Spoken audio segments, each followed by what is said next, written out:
आम्ही जेव्हा एका बसची पाहणी केली त्याच्यामध्ये आतमध्ये आपलं ड्रायव्हरने मागचं दार बंद केल्यावर कोणी जर का असेल तर तिथून किती ओरडतं जोरजोराने तरी आवाज ड्रायव्हर पर्यंत सुद्धा पोहोचत नाही असं दिसत आहे.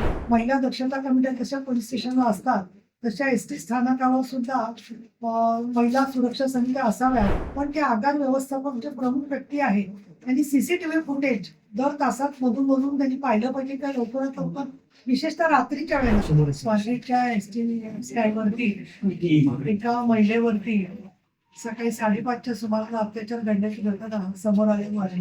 मी आज इथे भेट दिली आणि भेट देऊन संबंधित पोलीस अधिकारी त्यांच्याकडून माहिती घेतली. तसंच त्यांचे आगार निरीक्षक आणि आगार व्यवस्थापक आहेत त्यांच्याशी पण बोलले. FIR सुद्धा पाहिला. परिवहन मंत्री महोदय प्रताप सरनाईक यांच्याशी माझी तपशीलवार चर्चा झालेली आहे. त्याचबरोबर ट्रान्सपोर्ट विवेक भीमनवार यांच्याशी पण माझी चर्चा झालेली आहे. आरोपीपर्यंत लवकरात लवकर पोहोचण्यामध्ये पोलीस यशस्वी होतील याची मला खात्री वाटते. कारण पोलिसांना बरेचसे धागेदोरे मिळालेले आहेत आणि महत्वाचे अनेक मुद्दे यातही उपस्थित होत आहेत. याच्यावर पूर्वी अनेक वर्षापासून आम्ही काही सूचना रेल्वे पोलीस, एसटी स्टँडच्या मध्ये परिवहन पोलीस आणि पुणे शहर पोलीस यांना दिलेले आहेत. या घटनेच्या मध्ये सीसीटीव्ही फुटेज मिळालेला आहे. त्याच्यामधून आरोपीने तिच्या आणि ओळख काढून त्यानंतर तिच्या ओळखीचा गैरफायदा घेतला आणि बंद असलेल्या बसमध्ये त्यांनी हा प्रसंग केलेला आहे.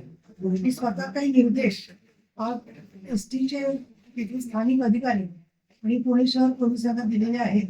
आणि त्याच्यात महिलांना सूचना माझी आहे की बसेस बंद झाल्यावर तर लॉक कशा पद्धतीने करता येतील आणि त्या लॉक करण्यात काही अडचण असेल तर रात्री ती बस येऊन पोचल्यावर ती बस साफसफाई होत असतानाच्या आधी सील करण्यामध्ये यावी आणि नवीन चालकाच्या आणि कंडक्टरच्या ताब्यात देत असताना ते सील उघडून खातरजमा करून बस ताब्यात देण्यात यावी.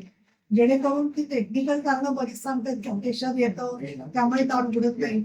आम्ही जेव्हा एका बसची पाहणी केली त्याच्यामध्ये आतमध्ये आपलं ड्रायव्हरने मागचं दार बंद केल्यावर कोणी जर का असेल तर तिथून किती ओरडतं जोरजोराने तरी आवाज ड्रायव्हर पर्यंत सुद्धा पोहोचत नाही असं दिसत आहे. कारण गाडीचा आवाज जेव्हा चालू असतो तेव्हा होतं म्हणून गाडी बंद करून पाहिली त्यावेळेला सुद्धा दिसते की आवाज बाहेर पोहोचत नाही ही वस्तुस्थिती आहे.